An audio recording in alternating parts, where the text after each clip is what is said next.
have been in Afghanistan for 21 years. I work for the Red Cross, and I'm a physiotherapist. My job is to make arms and legs. Well, it's not completely true. We do more than that. We provide the patients, the Afghan disabled, first with the physical rehabilitation, then with the social reintegration.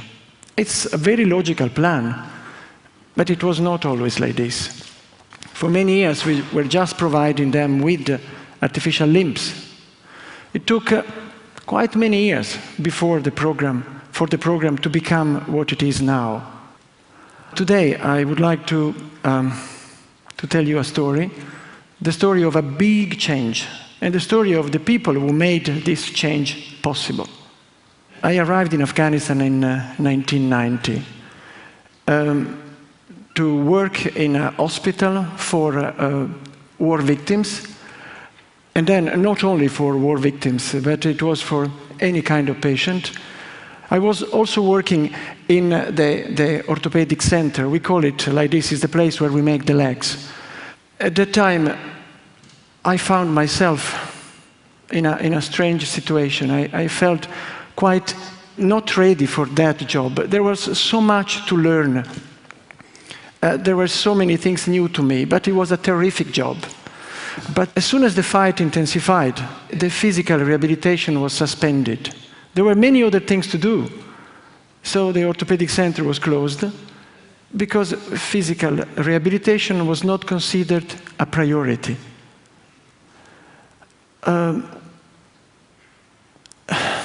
It was a strange sensation. Anyway, you know, every time I make this speech, it's not the first time, but it's an emotion. It's something that comes out from the past. It's 21 years, but they are still all there. Anyway, in 1992, the Mujahideen took all Afghanistan, and the orthopedic center was closed. I was assigned to work for the homeless, for the internally displaced people. But one day, something happened. I was coming back from a big food distribution in a mosque where tens and tens of people were squatting in terrible condition. I wanted to go home. I was driving, and you know, when you want to forget, you don't want to see things. You just want to go to your room, to lock yourself inside and say, that's enough. A bomb fell not far from my car. Well, far enough, but big noise. And everybody disappeared from the street. The cars disappeared as well. I ducked, and only one figure remained in the middle of the road. It was a man on a wheelchair, desperately trying to move away. Well, I'm not a particularly brave person, I have to confess it, but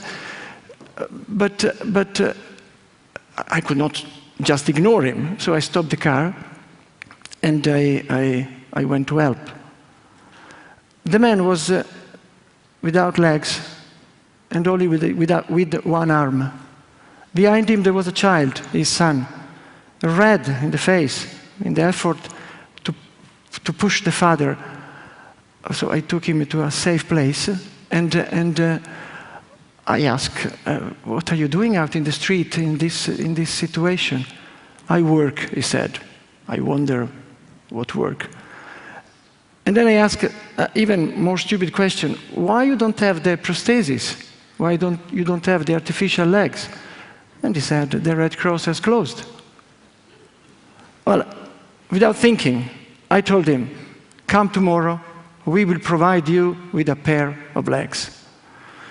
The man, his name was Mahmoud, and the child name was Rafi, left. And then I said, oh my God, what did I say? The center is closed, no staff around, maybe the machinery broken. Who is going to make the legs for him? So I hoped that he would not come. This is the streets of Kabul in those days. So I said, well, I will give him some money. And so the following day, I went to the orthopedic center. And I spoke with the gatekeeper. I was ready to tell him, listen, if someone such and such comes tomorrow, please tell him that it was a mistake. Nothing can be done. Give him some money. But Mahmoud and his son were already there. And they were not alone. There were 15, maybe 20 people like him waiting. And there were some staff too. Among them there was my right-hand man, Najmuddin. And the gatekeeper told me, they come every day to see if the center would open. Well, I said, no, we have to go away. We cannot stay here. They were bombing, not very close, but you could hear the noise of the bomb. So we cannot stay here. It's dangerous. It's not a priority. But Najmuddin told me, listen, now we are here. At least we can start repairing the prosthesis, the broken prosthesis of the people, and maybe try to do something for people like Mahmoud. Oh, no, I said, no, please, we cannot do that. It's dangerous. We have other things to do. But they insisted. When you have 20 people in front of you looking at you, and you are the one who have to decide. So we started doing some repairs. Also, one of the physiotherapists reported that Mahmoud could be provided with leg, but not immediately. The legs were swollen and the knees were stiff, so he needed a long preparation. Believe me, I was worried because I was breaking the rules. I was doing something that I was not supposed to do. In the evening, I went to speak with the bosses at the headquarters, and I told them, I lied. I told them, listen, we are going to start a couple of hours per day, just a few repairs. Maybe some of them is here now. So we started. I was working. I was going every day to work for the homeless. And Najmuddin was staying there, doing everything, and reporting on the patient. He was telling me, patients are coming. Well, we knew that many more patients could not come, prevented by the fight, but people were coming. And Mahmoud was coming every day.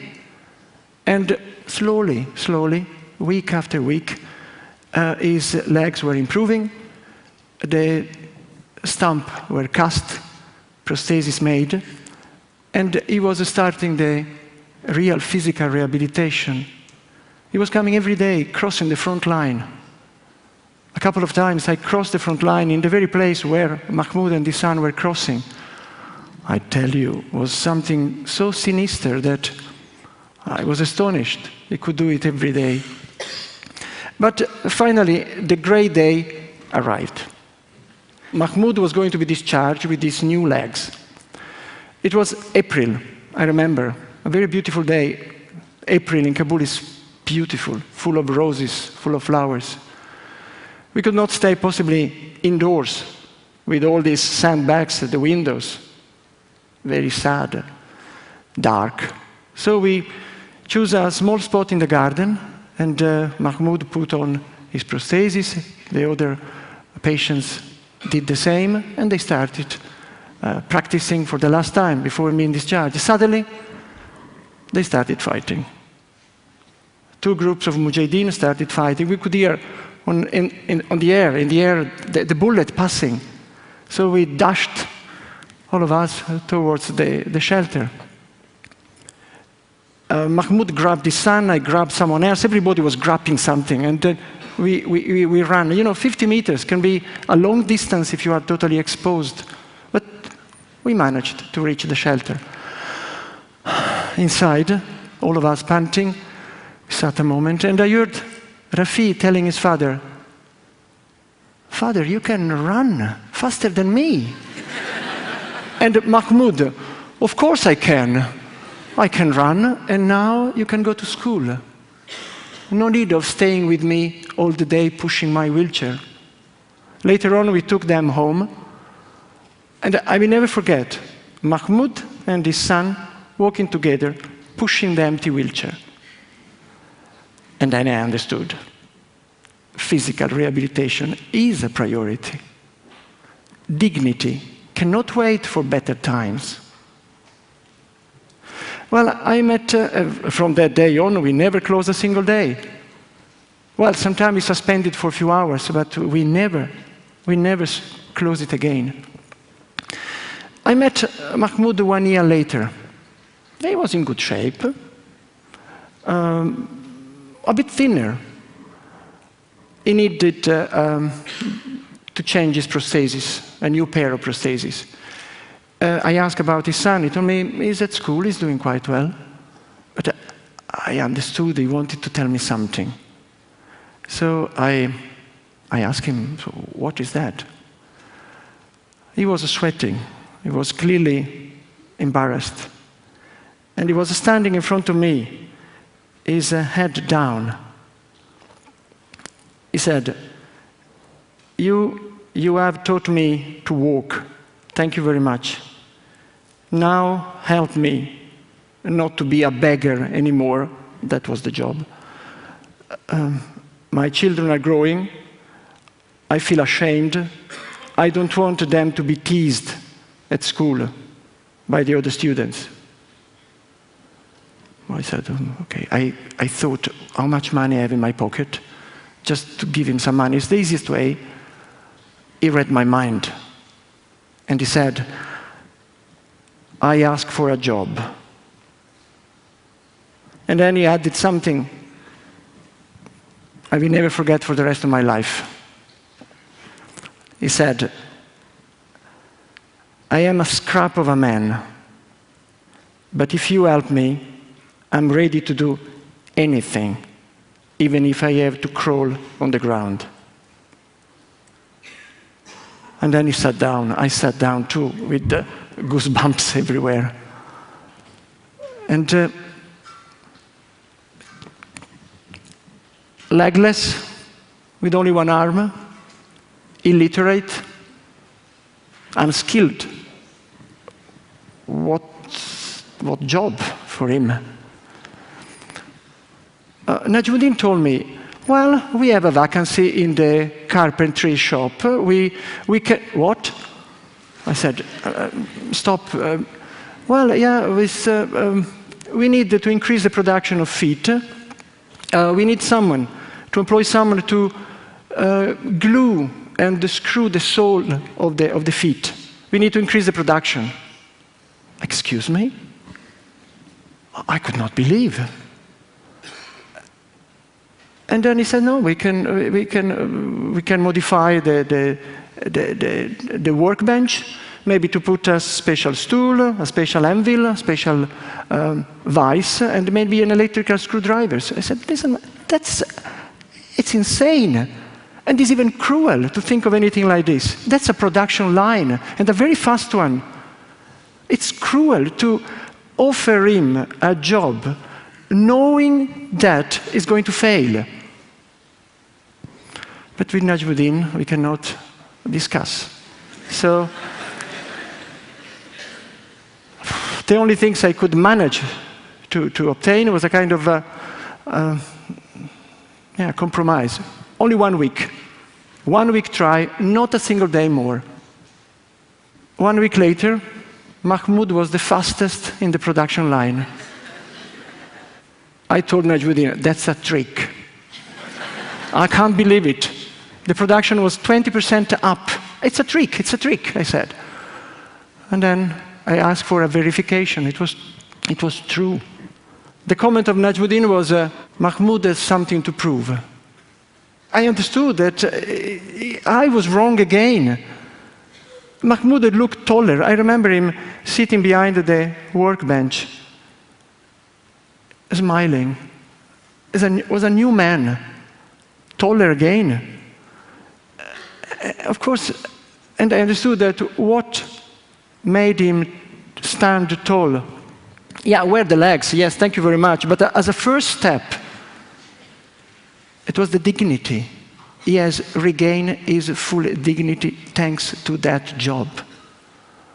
So, of course, I understood, and then we started a new policy completely different. Now we decided to employ as many disabled as possible, to train them in any possible job.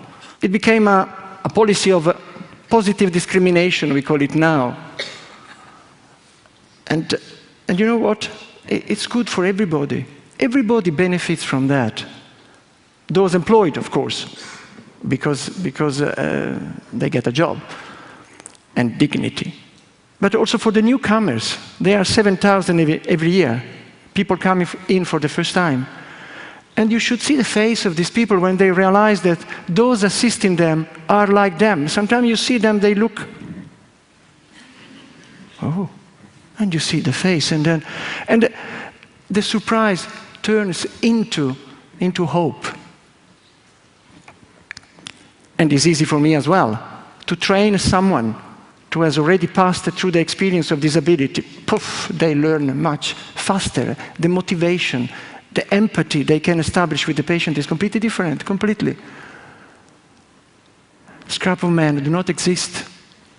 People like Mahmoud are agents of change. And when you start changing, you cannot stop. So employing people, yes, but also we started projects of microfinance, education. And when you start, you cannot stop. So you do vocational training, home education for those who cannot go to school. Physiotherapists can be done not only in the orthopedic center, but also in the houses of the people. There is always a better way to do things. Yeah, that's Najmuddin, the one with the white coat. Terrible Najmuddin is that one.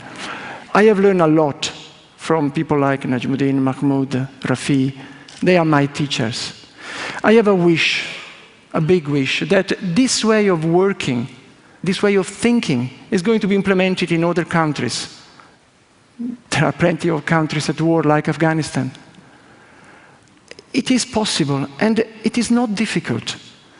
All what we have to do is to listen to the people that we are supposed to assist, to make them part of the decision-making process, and then, of course, to adapt. This is my big wish. Well, don't think that the changes in Afghanistan are over. Not at all. We are going on. Recently, we have just started a program, a sport program, basketball for wheelchair users. We transported the wheelchairs everywhere. We have several teams in many parts of Afghanistan. At the beginning, when Najmuddin told me we would like to start it, I hesitated. I said, no, you can imagine. I said, no, we can't. And then I asked the usual question, is it a priority? Is it really necessary? Well, now you should see me. I never miss a single training session. The night before a match, I'm very nervous. And you should see me. I mean, during the match, I shout, like a true Italian. What next? What is going to be next change? Well, I don't know yet, but I'm sure that Najmuddin and his friends, they have already in mind. That was my story. Thank you very much.